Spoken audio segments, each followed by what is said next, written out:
Consumer ഫെഡിനെ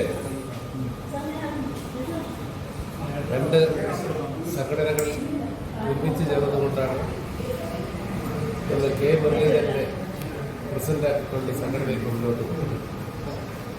K Muraleedharan ആരോഗ്യവകുപ്പ് മന്ത്രിയായപ്പോൾ president സ്ഥാനത്ത് നിയമപരമായിട്ട് ചേരാൻ കഴിയാത്തൊരു സാഹചര്യമുണ്ടായി. അതുകൊണ്ട് പുതിയ പ്രസിഡന്റിനെ തെരഞ്ഞെടുക്കുന്നതിന് വേണ്ടി നമ്മൾ ആലോചിക്കുകയും നമ്മൾ ഒരു MLA ഇതിൻ്റെ പ്രസിഡന്റാക്കണം എന്നുള്ള ഒരു തീരുമാനത്തിൽ എത്തിച്ചേർന്നു. പക്ഷേ INTUC-യുടെ സംസ്ഥാന പ്രസിഡന്റ് ശ്രീ ചന്ദ്രശേഖരൻ അദ്ദേഹം കേരളത്തിലെ മുഴുവൻ പൊതുമേഖലാ സ്ഥാപനങ്ങളിലും അദ്ദേഹം കടന്നു കയറി അവിടെയുള്ള INTUC-യുടെ യൂണിയനുമായി ബന്ധപ്പെട്ട് ആ യൂണിയനുകളുടെ പ്രസിഡന്റാവാനുള്ളൊരു നീക്കം അദ്ദേഹം കുറേ നാളുകളായി തുടർന്നു വരികയാണ്.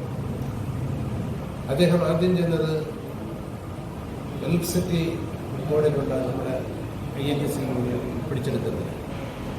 അപ്പോൾ അദ്ദേഹം നോക്കിയപ്പോൾ എലക്ട്രിസിറ്റി എംപ്ലോയീസ് കോർപ്പറേഷന് INTUC-ക്ക് തിരുവനന്തപുരത്ത് പ്രത്യേക സ്ഥലമുണ്ട്, പ്രത്യേക ഓഫീസ് സംവിധാനങ്ങളുണ്ട്.